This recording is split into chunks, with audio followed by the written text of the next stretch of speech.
ternyata banyak juga di luar sana itu orang yang masih malu ketika misal sakit lambung gitu ya, asam lambung itu malu untuk ngomong, kecapean malu untuk ngomong. Padahal itu kalau dibiarin, kalau nggak ada bantuan orang lain, itu bisa fatal gitu. Jadi pesanku adalah jujur ke diri sendiri dan nggak usah malu kalau kita punya kekurangan. Apalagi kalau punya sakit. Sakit kan diobati, bukan diumpetin. Perkenalkan saya Baskoro. Saya seorang digital marketer. Lebih tepatnya saya fokusnya ke Facebook advertising. Mungkin itu dulu ya, nanti kita bisa berkenalan lebih dalam siapa sih saya sebenarnya kayak gitu. Apa kelebihan dan pencapaian? Kalau pencapaian sih saya orangnya biasa-biasa aja ya. Ya lulus kuliah, bekerja di tempat yang layak dan lain-lain, itu menurutku bukan pencapaian sih. Itu ya manusia sebagai selayaknya. Tapi apa kelebihan saya adalah mungkin aku bisa mengenali diriku sih. Mungkin itu kelebihanku. Kelebihanku adalah aku mengerti kekuranganku gitu. Mungkin itu sih ya jawabanku. Kelebihanku adalah aku mengerti kekuranganku. Kalau persepsi orang di sekitar, terutama keluarga ya, setelah mulai kapan ya, mulai SMP dan mulai sakit itu, dulu sakit dan sekarang alhamdulillah udah sembuh ya, cuman ada yang kurang aja di tubuh ini gitu. Nah, persepsi yang paling unik sih dari keluarga ini aku malah baru ngerti akhir-akhir ketika mau lulus kuliah gitu. Ternyata orang tua saya itu kayak ya udahlah yang penting kamu hidup. Ini lucu sih, ini menurutku lucu karena orang tua saya sampai nol expectation ke saya gitu. Soalnya melihat saya dulu sakit sebegitunya, akhirnya dioperasi dan bisa hidup lagi, balik sekolah lagi, itu ekspektasinya nol. Itu lucu menurutku. Jadi nggak ngerti itu miris atau lucu ya, cuman pertama itu dari keluarga. Kalau dari teman, itu dulu kalau teman SMA itu banyak yang kasihan kayaknya. Soalnya saya SMA 4 tahun, jujur aja. Saya SMA 4 tahun, 1 tahun khusus untuk berobat. Akhirnya balik lagi habis operasi 1 tahun setelahnya, dan tinggal kelas gitu. Jadi agak kasihan sih mungkin orang-orang teman SMA. Kalau teman kuliah sih akhirnya ngerti kalau aku punya kekurangan itu ketika aku sakit lagi dan aku harus cuti lagi. Ya aku sih nggak nanya secara langsung sih persepsimu terhadap aku apa, cuman so far mereka sangat suportif sih, dan aku banyak dibantu sama teman-temanku kuliah juga. I do appreciate it a lot gitu. Kalau aku ya, kalau yang keluarga itu nggak ngerti sih, soalnya memang aku baru ngertinya itu barusan. Jadi aku hanya melakukan hidup, melakukan hidup aja gitu. Kalau untuk teman-teman sih kadang-kadang itu jangan kasihan sama aku bro, aku tetap manusia biasa bro. Kayak aku masih bisa melakukan hal-hal lain gitu loh. Kayak ya kita sama gitu. Jangan terlalu kasihan gitu. Bahkan kalau ke keluarga juga aku pernah beberapa kali ngomong, aku bisa gitu, aku bisa di bidangku gitu, makanya aku memilih bidangku. Jadi jangan underestimate lah.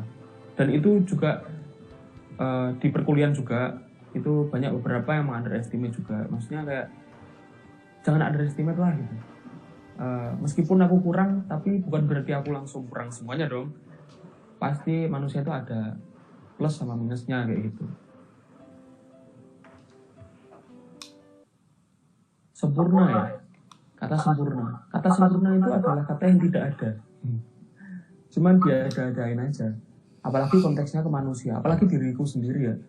Karena kita lihat aja simpelnya itu kayak baterai aja ada kutub plus sama kutub minus gitu. Jadi memang kita tuh pasti ada minusnya dan kita pasti ada plusnya.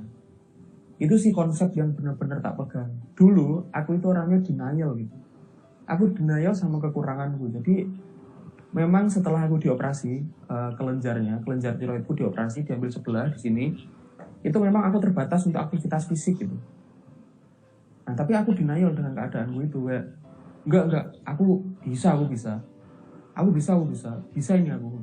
Tapi malah akhirnya aku drop. Akhirnya ya memang harus disadari bahwa sempurna itu tidak ada. Dan ya itu tadi, sempurna itu tidak ada karena setiap manusia itu ada plus minusnya. Aku pun itu perjalanan untuk mengenali plus minusku itu benar-benar butuh waktu sampai 5 tahun dari 2013 sampai 2018. Aku benar-benar mempelajari diriku sendiri dan ya memang aku harus menerima kalau ada hal-hal yang memang aku nggak bisa tak lakukan dan ada hal-hal yang bisa tak optimalkan gitu. Jadi jangan berpikiran sempurna sih ke diri sendiri atau ke orang lain, karena ya memang semua orang pasti ada plus minusnya dan PR-nya sebenarnya jujur ke diri sendiri sih. Seberapa berani kita bisa jujur ke diri sendiri kayak gitu. Oh aku nggak bisa nih kayak gini, itu nggak apa-apa. Dan ya itulah kalau kita bisa menghilangkan kata sempurna di pikiran kita, mungkin kita malah bisa naik lebih jauh dah. Kalau dari aku sih kayak gitu. Ketakutan terbesar yang pernah aku punya itu takut mati sih. Dulu banget awal-awal aku sakit ya. Awal-awal aku sakit SMP kelas 2 itu mulai sakit, cuman parahnya tuh SMP kelas 3. Hal yang paling tak takutkan adalah aku mati. Jujur aja. Karena dulu itu kan tiroid itu hormonal. Jadi hormonku lebih gitu. Kelebihan hormon dan bahkan di umur masih belasan detak jantungku itu 120 apa 30 120 ke atas beat per menit BPM. Itu bikin sini bengkak, dulu pernah bengkak sampai toraksnya itu. Jadi banyak gejala-gejala klinis gitu, kayak belum pernah gagal jantung sih alhamdulillah, cuman gagal nafas. Terus gagal nafas itu aku beberapa kali sih, sampai hampir sebulan sekali itu aku masuk rumah sakit. Dulu SMA kelas 2 sebelum cuti itu aku hampir setiap bulan itu masuk rumah sakit. Ya ketakutan terbesarku mati sih sebenarnya. Dan aku nggak bisa menjadi orang normal lagi gitu. Tapi justru kalau aku bisa flashback ya, justru malah yang membuat aku berat adalah aku pengen jadi orang normal. Dulu ketika sakit ya, kalau sekarang sembuh kan ya normal tapi kurang gitu. Tapi ketika aku sakit justru yang bikin berat adalah aku pengen normal. Aku pengen kayak orang lain gitu. Kalau aku flashback lagi, itu yang bikin aku berat banget, itu memang di situ. Tapi ya nggak apa-apa, itu namanya perjalanan hidup juga. Cuman ketakutan terbesarku ya itu tadi, aku takut mati sih. Membahas tentang kekurangan yang nggak pernah diumbar atau yang sangat mengganggu ya. Ya tadi itu sih, kayak aku dulu hipertiroid namanya. Hipertiroid terus sampai jadi tumor gitu. Di sini tuh dulu segini gedenya, terus dioperasi kan, itu hilang setengah gitu. Itu kekuranganku yang sangat mengganggu awalnya itu sangat mengganggu karena bahkan untuk lari pun aku sekarang pasti ngos-ngosan gitu. Aktivitas fisik yang mungkin bagi sebagian orang itu biasa, itu menurutku udah luar biasa. Makanya mungkin kekurangan yang mengganggu adalah fisikku gak seperti orang biasa sih. Kapasitas fisikku nggak seperti orang biasa. Meskipun aku sekarang sembuh, tapi memang kelenjarku tinggal setengah aja yang kanan, dan itu yang jarang tak ceritakan adalah sebenarnya aku mengonsumsi obat seumur hidup. Sampai aku nanti di dunia ini selesai, itu aku harus minum obat. Awalnya itu sangat mengganggu, bahkan orang-orang itu banyak yang mengasihani dan lain-lain gitu ya. Dulu itu kayak gitu, cuman aku sadar bahwa nggak bisa sih, kayak kita harus terus mau ngapain gitu. Ketika udah ada kekurangan di diriku dan aku harus minum obat seumur hidup, ya terus kenapa gitu, ya udah diminum aja. Kadang-kadang pikiran-pikiran seperti aku ingin seperti itu malah pikiran yang bikin mengganggu. Sebenarnya bukan kitanya yang mengganggu sih, pikiran kita yang mengganggu. Kalau aku sih kayak gitu ya. Jadi aku harus minum obat seumur hidup, dan awalnya itu mengganggu, tapi sekarang ya itu bagian dari hidupku dan aku nggak merasa terganggu gitu. Sebenarnya terganggu atau tidak itu tergantung kita sih, tergantung kita bisa menerima kekurangan itu gitu.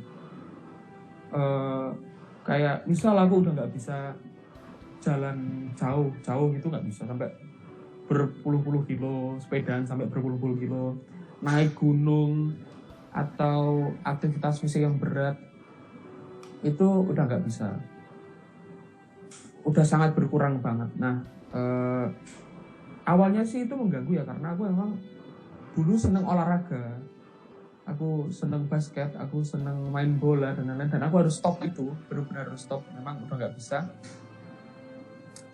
Ya udah gitu, ya udah mau gimana lagi. Awalnya sih mengganggu, cuman semakin kesini ya kalau kita fokusnya ke hal yang memang nggak bisa, itu ya bakal keganggu. Tapi kalau kita fokusnya ke hal yang bisa, ya nggak ada masalah sebenarnya. Jadi kayak sebenarnya kekurangan itu kayak part of our life aja sih. Kekurangan itu part of our life, dan jangan diambil pusing aja, mending kita berdamai dan ngerti aja sih.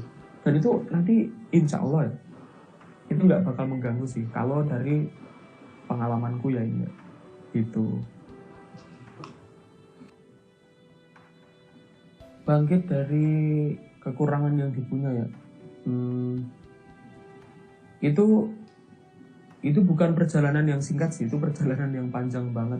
Kayak aku bener-bener baru bisa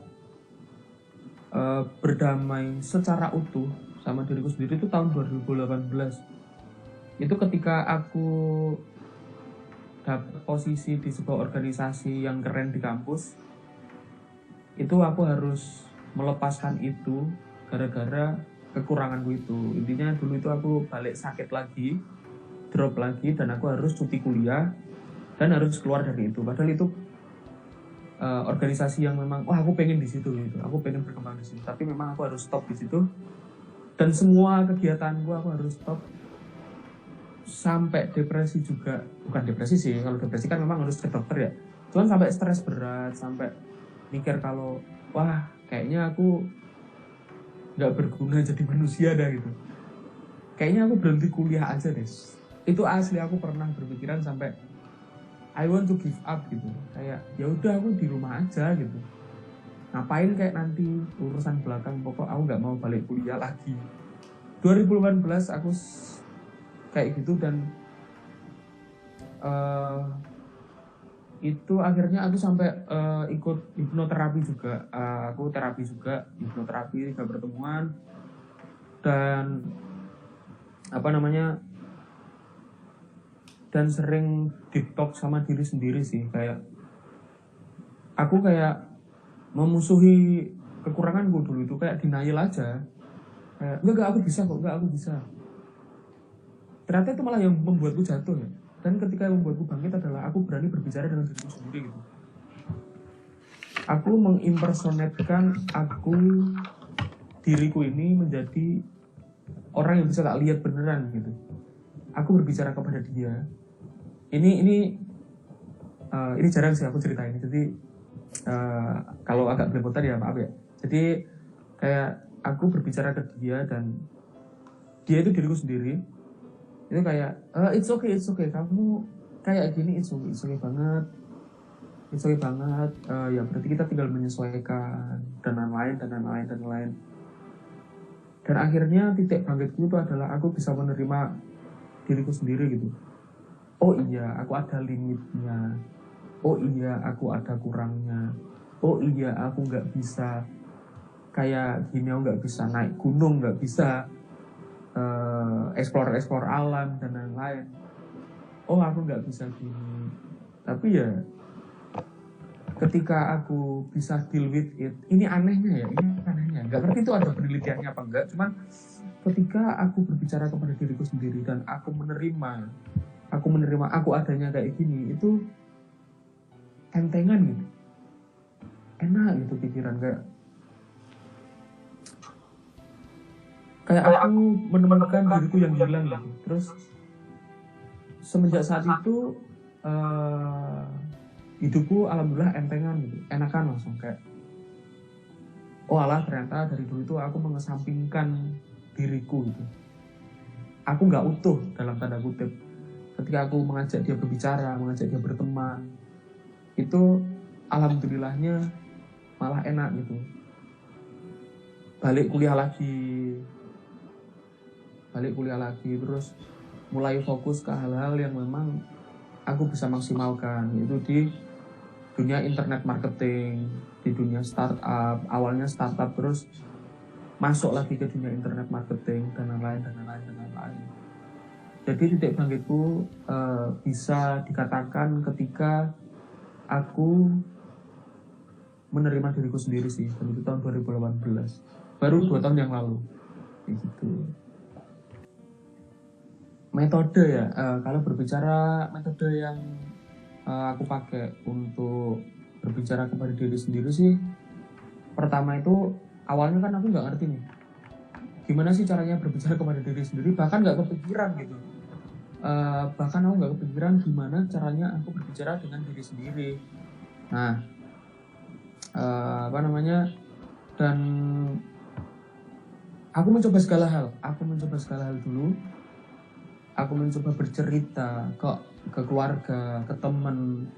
Aku mencoba menulis yang lain. Aku coba ngeblog. Aku mencoba apa. Ternyata nggak ada yang berhasil gitu. Dan yang berhasil adalah ketika aku diam dan aku mengimajinasikan ada aku di depanku gitu. Aku orangnya senang berimajinasi. Aku kuat di imajinasi sih. Jadi aku mengimajinasikan aku berbicara dengan aku. Terus ya udah kami berbicara aja. Kayak kalau pertama aku pasti mencari poin-poin apa yang aku lari dari situ. Terus tak sebutin semuanya. Ya itu aku diem aja, ngomong di dalam hati. Hal-hal apa sih yang sebenarnya aku lari itu apa sih? Yang sebenarnya tak denial itu apa sih gitu. Itu semua tak omongin.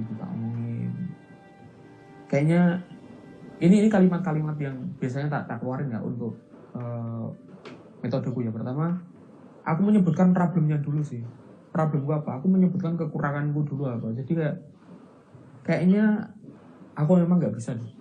Kayaknya memang aku kesulitan di ini. Kayaknya memang gini. Jadi kayak tak keluarin semuanya, apapun itu, entah itu plus, entah itu minus, tak keluarin. Baru aku memilah mana yang itu kayak SWOT gitulah. Tapi khusus strength sama weakness aja kalau aku. Jadi weaknessku apa, strengthku apa, itu benar-benar di pikiran aja. Aku nggak nulis, nggak apa gitu. Tak petakan mana yang plus, mana yang minus. Habis itu aku mulai nge-breakdown poin-poinnya dari weaknessku itu apa aja. Misal kayaknya memang aku nggak bisa sih main yang jauh, main di alam, di gunung, bahkan di pantai yang harus jalan berapa kilo, kayaknya nggak bisa gitu. Baru aku mencari solusinya. Oh ya berarti ya main di yang lain atau main ke pantai yang memang parkirannya dekat atau gimana. Bahkan hal sekecil itu pun itu harus tak keluarin karena aku nggak mau aku nyimpan sesuatu gitu. kalimat sesuatu itu gak enak, sesek rasanya, itu bener-bener sesek ya, sesek secara fisik ya, itu bener-bener bisa loh. Akhirnya aku mengimajinasikan berbicara ke diriku sendiri, aku mengungkapkan apa yang ada di dalam sini, semuanya plus minus, habis itu tak petakan, habis itu mulai tak terima kalimat-kalimat afirmatif kayak oh ya udah memang gak bisa, oh ya udah memang aku nggak bisa di sini. Dan begitu pula di bagian positifnya, oh aku bisa di sini, aku bisa mempelajari ini, aku bisa kayak gini. Dan ketika aku udah bisa memetakan mana plus mana minus, aku bisa nge-treat plus sama minus itu sendiri. Dan di akhir aku nge-evaluasi lagi apakah solusiku di plus sama di minus ini udah fair apa belum. Jangan sampai solusi itu hanya ada di plus aja, dan jangan sampai solusi itu ada di minus aja. Jadi memang strength sama weakness itu kayak yin dan yang sih kalau aku. Memang mereka itu satu gitu. Dan solusinya ya untuk semuanya gitu. Harus mempunyai solusi di plus sama di minus. Kalau metodeku sih kayak gitu ya. Mungkin kayak aneh, cuman ya memang itu metodeku untuk memetakan apa yang tak alami gitu. Hal pertama yang aku rasain ketika aku bisa menerima diriku seutuhnya ya, itu bener-bener aku ngomong, bro, kamu kemana aja bro, ini loh yang tak tunggu dari dulu, serius. Aku bener-bener ngomong gitu, ya keluar juga suaranya gitu. Kayak sesenang itu gitu loh, ketika kamu bisa menemukan dirimu yang hilang ya, atau menemukan dirimu yang utuh, itu kayak kamu ketemu teman lama yang nggak pernah ketemu loh. Itu asli rasanya kayak gitu. Aku nggak hiperbola, nggak melebih-lebihkan, tapi ketika kamu bisa menerima dirimu secara utuh dan kamu bener-bener menerima kamu ya, itu kayak enak aja gitu. Enak rasanya itu kayak kangen gitu. Aneh ya, kangen pada diri sendiri. Itu tak alami banget. Itu aku bener-bener bisa ngomong kayak gitu 2019 awal malah. Januari 2019. Kayak, where have you been gitu. Kamu kemana aja gitu. Dan ya selama itu aman-aman aja gitu. Bukan aman-aman aja juga sih, kayak enakan. Aku merasakan sangat lebih baik daripada sebelumnya, merasa lebih enteng daripada sebelumnya, bisa cuek, bisa bodoh amat sama hal-hal yang memberatkanku. Dan yang paling jelas adalah bisa mengurangi stres di situ sih. Karena aku minusnya adalah ketika aku orangnya kayak tadi imajinatif, aku juga bisa overthinking. Minusnya di overthinking aja. Tapi ya ketika aku bisa bangkit itu rasanya kayak I found myself gitu. Aku menemukan seseorang yang hilang di antah berantah, dan orang itu adalah aku.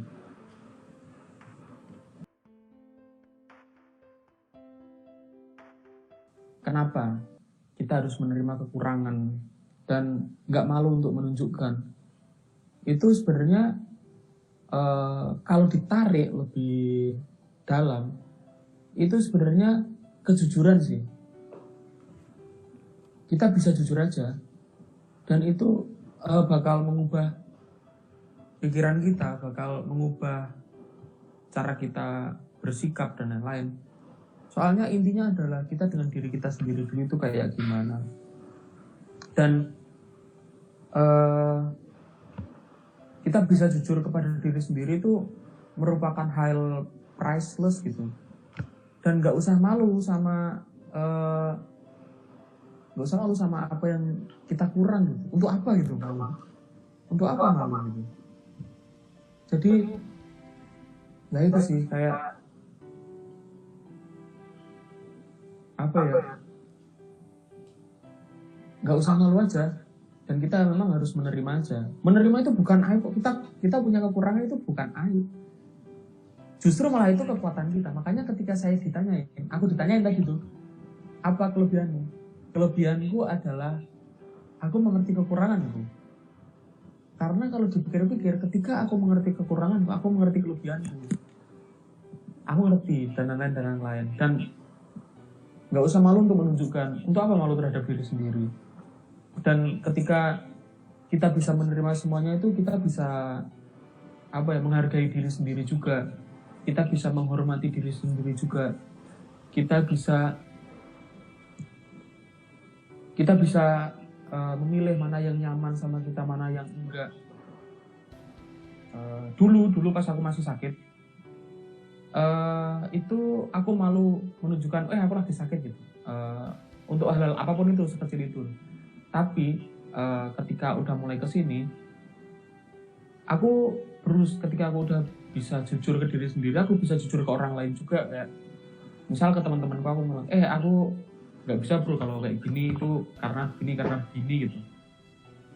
Nah ternyata hal-hal itulah, kejujuran itulah yang malah membantuku ketika aku lagi sakit gitu. Jadi ketika aku lagi sakit, temenku itu ngerti harus ngapain, dan dan mereka juga mengerti aku gitu. Padahal aku nggak mikir sampai segede itu efeknya. Tapi ketika kita bisa jujur sama kekurangan kita sendiri, dan kita nggak menutup-nutupi kekurangan kita sendiri, bahkan ketika kita lagi mengalami kekurangan itu, atau misal lagi sakit, kita akan terbantu karena orang lain itu nggak ngerti kalau kita nggak menyampaikan gitu. Orang lain itu nggak paham kalau kita nggak menunjukkan. Dan ternyata itulah yang membantu teman-temanku ngerti aku gitu. Aku sangat berterima kasih sih sama teman-temanku kuliah sih. Ya ternyata dengan jujur ke diri sendiri itu juga menyelamatkan kita sendiri. Dan ternyata banyak juga di luar sana itu orang yang masih malu ketika misal sakit lambung gitu ya, asam lambung, itu malu untuk ngomong, kecapean malu untuk ngomong. Padahal itu kalau dibiarin, kalau nggak ada bantuan orang lain, itu bisa fatal gitu. Jadi pesanku adalah jujur ke diri sendiri dan nggak usah malu kalau kita punya kekurangan, apalagi kalau punya sakit. Sakit kan diobati, bukan diumpetin. Itu sih, itu pesanku sih. Jadi mengenali diri sendiri, mengenali kekurangan, kelebihan, itu sangat-sangat penting. Nanti gak usah bingung dah kita mencari jati diri, karena dengan itu adalah awal kita mengenali diri kita sendiri sih.